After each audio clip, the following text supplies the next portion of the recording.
Your first step is going to be to find some recycled cardboard and to start to cut out some geometric shapes.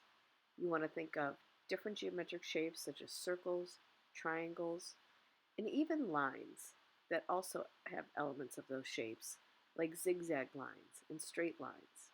You're going to want to have a variety of sizes, some small, some big.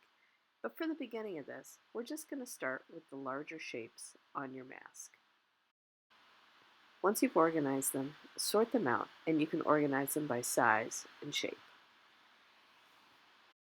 Your next step is going to be to figure out what kind of mask shape you're going to have. So what I did is I took a piece of cardboard from a cereal box and I actually drew the shape. I kind of used somewhat of a triangle, somewhere of a curve on the top,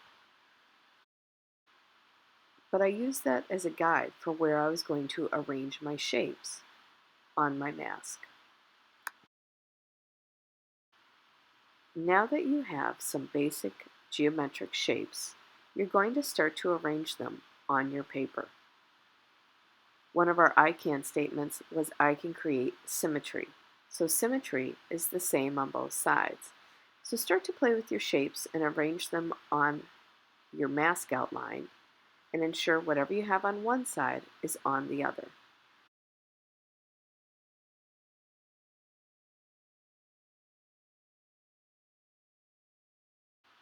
Once you have those shapes, you can go ahead and start to glue those down. You don't need a lot of glue. If it's liquid, a dot is quite a lot, just the outer edge. And if you're using a glue stick, just make sure that you use a scrap piece of paper to glue the side that's going to be going down to the paper. After you've done the first part of your mask, take a moment and do some self-reflection.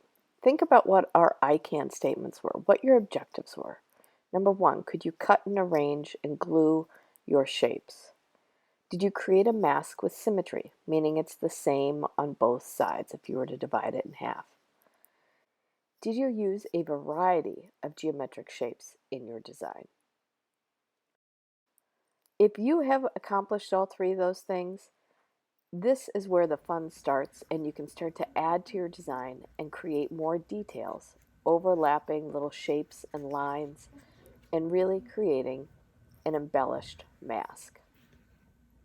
Once you've completed your design, you can go back through and cut the outer edge of your mask to make one full shape. You can do a number of things with this. The first thing I want you to do is to actually put your mask down, lay a piece of paper on top, and using a crayon that's on its side, go ahead and create a rubbing of your mask. You can do this with one color or many different colors.